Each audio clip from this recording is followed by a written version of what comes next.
Shalom bien-aimés, je suis la servante de Dieu Virginie Ambassa. Je vous salue tous dans le glorieux nom de notre Seigneur Jésus-Christ. Le Seigneur a mis dans mon cœur Jérusalem depuis un moment et je bénis le nom de l'Éternel qui me donne cette opportunité, ce privilège de pouvoir parler en son nom. Que toute la gloire lui revienne à lui seul. Nous allons lire le livre des Actes des Apôtres, chapitre 1, verset 4. Nous lisons la parole de Dieu. Comme il se trouvait avec eux, il leur recommanda de ne pas s'éloigner de Jérusalem, mais d'attendre ce que le Père avait promis. Ce que je vous ai annoncé, leur dit-il, car Jean a baptisé d'eau, mais vous, dans peu de jours, vous serez baptisés du Saint-Esprit. Bien-aimés, je rends gloire à Dieu en ce jour, parce que notre Dieu nous aime d'un amour infini. Alléluia. Il se soucie de nous.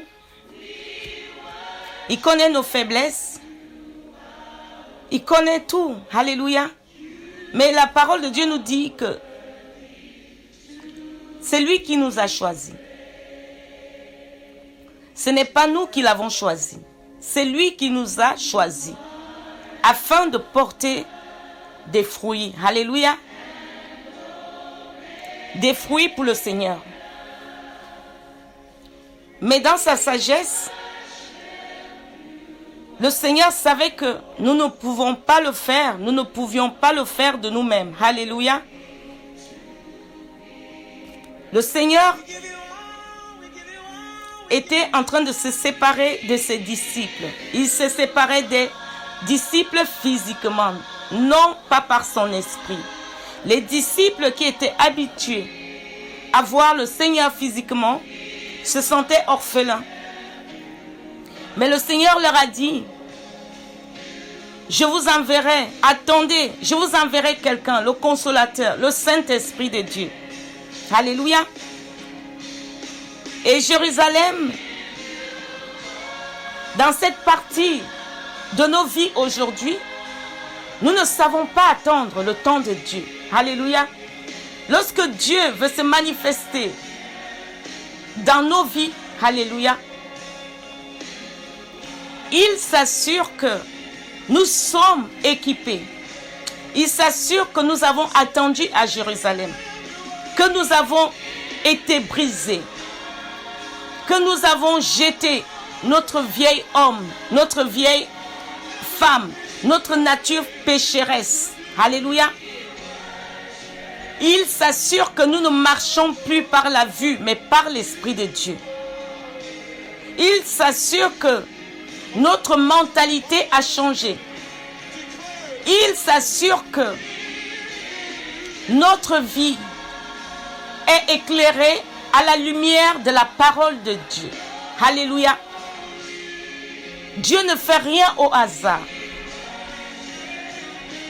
Dieu ne fait rien avant le temps. Avant le temps, ce n'est pas le temps. Quand c'est le temps de Dieu, il s'assure que nous avons été revêtus de faire l'œuvre de Dieu, qu'il y a la puissance du Saint-Esprit qui nous accompagne. Parce que lorsque le Saint-Esprit est avec nous, le ministère du Saint-Esprit est accompagné par des signes, des miracles. Le ministère du Saint-Esprit est accompagné de témoignages. Le ministère du Saint-Esprit est accompagné d'autorité. Alléluia. Parce qu'il est Dieu. Et il veut que la gloire lui revienne. Jérusalem, c'est notre dévotion matinale. Jérusalem, c'est notre brisement. C'est là où on jette notre couronne. C'est là où on s'abandonne. C'est là où on se prosterne. Alléluia. C'est là où on n'est plus, on n'existe plus. On n'existe plus pour nous.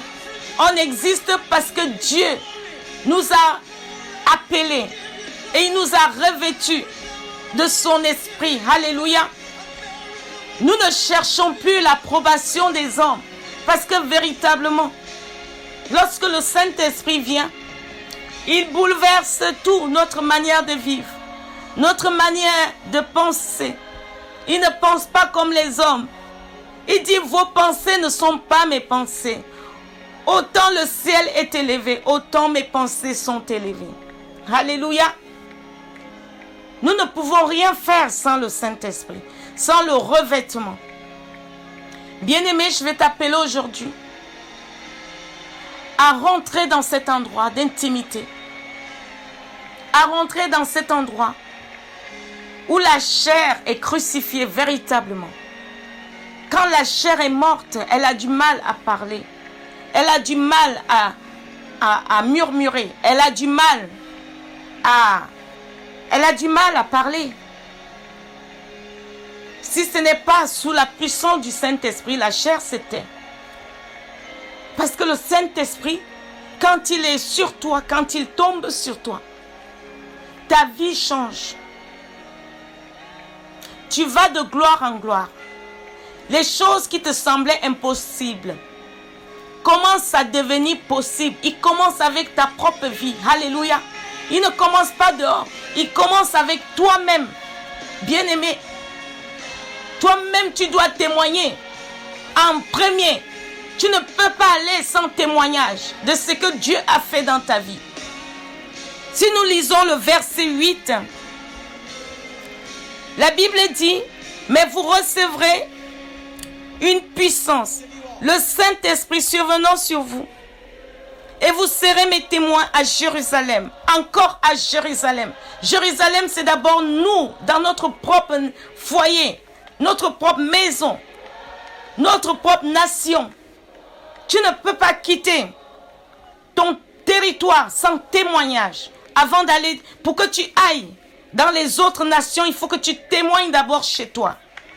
Tu dois être témoin d'abord chez toi, à Jérusalem, dans toute la Judée, dans la Samarie et jusqu'aux extrémités de la terre.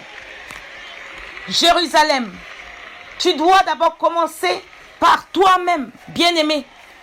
Si tu es revêtu de la puissance de Dieu, le témoignage de Dieu, alléluia, est puissant. Il est puissant. Tu dois témoigner de ce que Dieu a fait. Alléluia. Tu dois témoigner pour que les autres soient édifiés. Tu dois témoigner pour que les autres soient encouragés. Tu dois témoigner pour fortifier. Tu dois témoigner pour que Dieu continue à remplir ta vie de témoignages. Parce que quand tu témoignes, Dieu te donne d'autres témoignages. Alléluia. Nous sommes des témoins. La Bible dit que nous avons vaincu à cause de la parole de notre témoignage et à cause du sang de l'agneau. Alléluia. Sans témoignage, qu'est-ce qui prouve que Dieu agit en toi? Si tu es revêtu d'une puissance surnaturelle, qu'est-ce qui prouve, bien-aimé? Nous avons besoin, alléluia, de passer par Jérusalem, de nous arrêter et d'être revêtus. Et simplement, le revêtement du Saint-Esprit qui va nous propulser dans des lieux où nous ne pensions pas aller, dans des chemins que nous ne pensions même pas, alléluia, passer par là. Parce que quand le revêtement du Saint-Esprit est là, alléluia, on ne peut pas étouffer la gloire de Dieu. On ne peut pas étouffer la lumière de Dieu, alléluia. Si on étouffe, elle va exploser. On ne peut pas arrêter le témoignage. Si on étouffe, il va exploser. Que le Seigneur vous bénisse et qu'il vous remplisse davantage. Demeurez dans la paix du Christ. Demeurez dans l'amour du Christ et demeurez dans la joie de Christ.